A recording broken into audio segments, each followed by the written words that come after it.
कलयुग का दुर्भाव, जुए में नल का हारना और नगर से निर्वासन। महर्षि बृहदश्व कहते हैं, युधिष्ठिर, जिस समय दमयंती के स्वयंवर से लौटकर इंद्र आदि लोकपाल अपने-अपने लोकों में जा रहे थे, उस समय उनकी मार्ग में ही कलयुग और द्वापर से भेंट हो गई। इंद्र ने पूछा, क्यों कलयुग, कहाँ जा रहे हो? कलयुग ने कहा, मैं दमयंती के स्वयंवर में उससे विवाह करने के लिए जा रहा हूँ।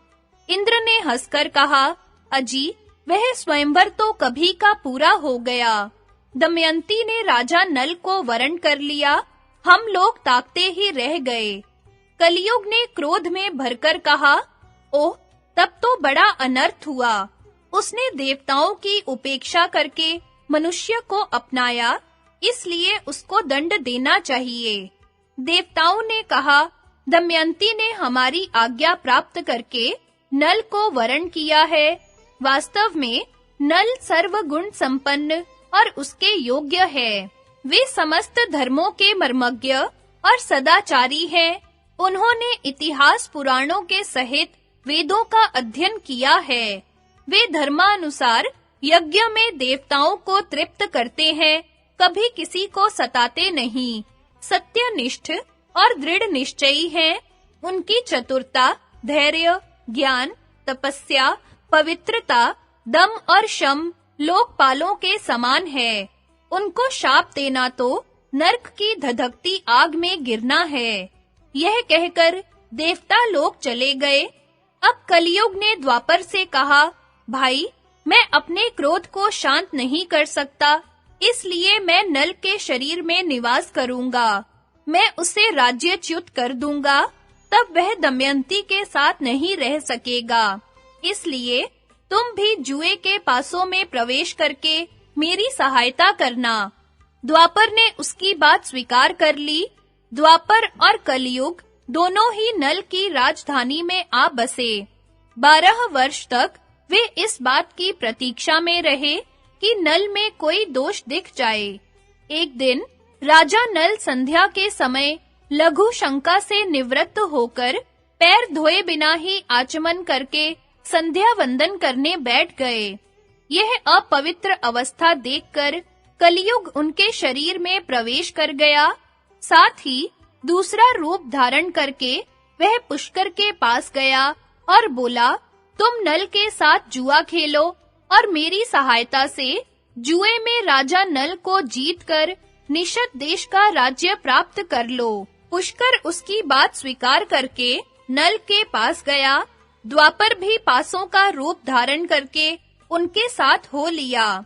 जब पुष्कर ने राजा नल से बार-बार जुआ खेलने का आग्रह किया, तब राजा नल दमयंती के सामने अपने भाई की बार-बार की ललकार को सह न सके। उन्होंने उसी समय पासे खेलने का निश्चय कर लिया। उस समय नल के शरीर में कलयुग घुसा हुआ था, इसलिए राजा नल दाव में सोना, चांदी, रथ, वाहन आदि जो कुछ लगाते वह हार जाते। प्रजा और मंत्रियों ने बड़ी व्याकुलता के साथ राजा नल से मिलकर जुए को रोकना चाहा और आकर फाटक के सामने खड़े हो गए। उनका अभिप्राय जानकर द्वारपाल रानी दमयंती के पास गया और बोला कि आप महाराज से निवेदन कर दीजिए। आप धर्म और अर्थ के तत्वज्ञ हैं। आपकी सारी प्रजा आपका दुख सह्य न होने के कारण कार्यवश दरवाजे पर आकर खड़ी है। दमयंती स्वयं दुख के मारे दुर्बल और अचेत हुई जा रही थी। उसने आंखों में आंसू भरकर गदगद कंठ से महाराज के सामने निवेदन किया, स्वामी, नगर की राजभक्त प्रजा और मंत्रिमंडल के लोग आपसे मिलने आए हैं और ड्योढ़ी पर खड़े हैं। आप उनसे मिल लीजिए। परंतु नल कलयुग का आवेश होने के कारण कुछ भी नहीं बोले। मंत्रिमंडल और प्रजा के लोग शोकग्रस्त होकर लौट गए। पुष्कर और नल में कई महीनों तक जुआ होता रहा तथा राजा नल बराबर हारते गए। राजा नल जुए में जो पासे फेंकते वे बराबर ही उनके प्रतिकूल पड़ते। सारा धन हाथ से निकल गया। जब दमयंती को इस बात का पता चला, तब उसने बृहत्सेना नाम की धाय के द्वारा राजा नल के सारथी वार्ष्णेय को बुलवाया और उससे कहा, सारथी, तुम राजा के प्रेम पात्र हो। अब यह बात तुमसे छिपी नहीं है कि महाराज बड़े संकट में पड़ गए हैं। इसलिए तुम घोड़ों को रथ में जोड़ लो और मेरे दोनों बच्चों को रथ में बैठाकर कुंडिन नगर में ले जाओ। तुम रथ और घोड़ों को भी वहीं छोड़ देना। तुम्हारी इच्छा हो तो वहीं रहना, नहीं तो कहीं दूसरी जगह चले जाना। सारथी ने दमयंती के कथनानुसार मंत्रियों से सलाह करके बच्चों को कुंडिनपुर में पहुंचा दिया। रथ और घोड़े भी वहीं छोड़ दिए। वहां से पैदल चलकर वह अयोध्या जा पहुंचा और वहां ऋतुपर्ण राजा के पास सारथी का काम करने लगा। वार्ष्णेय सारथी के चले जाने के बाद पुष्कर ने पासों के खेल में राजा नल का राज्य और धन ले लिया। उसने नल को संबोधन करके हंसते हुए कहा, और जुआ खेलोगे? परंतु तुम्हारे पास दांव पर लगाने के लिए तो कुछ है ही नहीं। यदि तुम दमयंती को दांव पर लगाने योग्य समझो तो फिर खेल लो। नल का हृदय फटने लगा। वे पुष्कर से कुछ भी नहीं बोले। उन्होंने अपने शरीर से सब वस्त्राभूषण उतार दिए और केवल एक वस्त्र पहने नगर से बाहर निकले। दमयंती ने भी केवल एक साड़ी पहनकर अपने पति का अनुगमन किया। नल के मित्र और संबंधियों को बड़ा शोक हुआ। नल और दमयंती दोनों नगर के बाहर 3 रात तक रहे। पुष्कर ने नगर में ढिंढोरा पिटवा दिया कि जो मनुष्य नल के प्रति सहानुभूति प्रकट करेगा, उसको फांसी की सजा दी जाएगी। भय के मारे नगर के लोग अपने राजा नल का सत्कार तक न कर सके। राजा नल 3 दिन रात तक अपने नगर के पास केवल पानी पीकर रहे। चौथे दिन उन्हें बड़ी भूख लगी।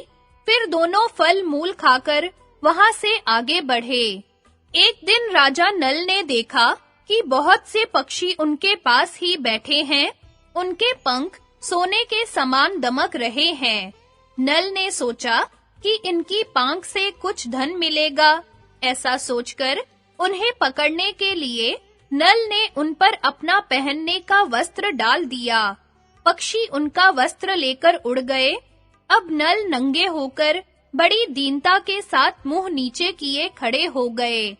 पक्षियों ने कहा, दुर्बुद्धे, तू नगर से एक वस्त्र पहनकर निकला था। उसे देखकर हमें बड़ा दुख हुआ था। ले, अब हम तेरे शरीर पर का वस्त्र लिए जा रहे हैं। हम पक्षी नहीं, जुए के पासे हैं। नल ने दमयंती से पासों की बात कह दी। इसके बाद नल ने कहा, प्रिये, तुम देख रही हो, यहाँ बहुत से मार्ग हैं। एक अवंती की ओर जाता है, दूसरा ऋक्षवान पर्वत पर होकर दक्षिण देश को। सामने विंध्याचल पर्वत है। यह प्योष्णी नदी समुद्र में मिलती है। ये महर्षियों के आश्रम है।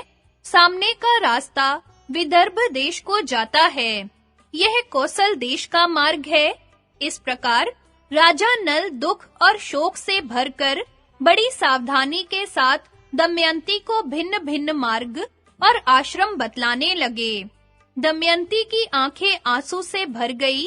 वह गदगद स्वर से कहने लगी, स्वामी, आप क्या सोच रहे हैं? मेरा शरीर फट रहा है, कलेजे में कांटे गड़ रहे हैं। आपका राज्य गया, धन गया, शरीर पर वस्त्र नहीं रहा, थके मांदे तथा भूखे प्यासे हैं।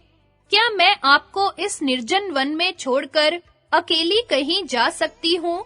मैं आपके साथ रहकर आपके दुख दूर करूंगी। दुख के अवसरों पर पत्नी पुरुष के लिए औषध है। वह धैर्य देकर पति के दुख को कम करती है। नल ने कहा, प्रिये, तुम्हारा कहना ठीक है। पत्नी मित्र है, पत्नी औषध है, परंतु मैं तो तुम्हारा त्याग करना नहीं चाहता। तुम ऐसा संदेह क्यों कर रही हो? दमयंती बोली, आप मुझे छोड़ना नहीं चाहते, परंतु विदर्भ देश का मार्ग क्यों बतला रहे हैं? मुझे निश्चय है कि आप मेरा त्याग नहीं कर सकते। फिर भी इस समय आपका मन उल्टा हो गया है, इसलिए ऐसी शंका करती हूँ। आपके मार्ग बताने से मेरा मन दुखता है। यदि आप मुझे मेरे पिता या किसी संबंधी के घर भेजना चाहते हो तो ठीक है, हम दोनों साथ-साथ चलें। मेरे पिता आपका सत्कार करेंगे, आप वहीं सुख से रहिएगा। नल ने कहा, प्रिय, तुम्हारे पिता राजा हैं और मैं भी कभी राजा था। इस समय मैं संकट में पड़कर उनके पास नहीं जाऊंगा। राजा नल दमयंती को समझाने लगे। तदनंतर दोनों एक ही वस्त्र से शरीर ढक वन में इधर-उधर घूमते रहे। भूख प्यास से व्याकुल होकर दोनों एक धर्मशाला में आए और ठहर गए।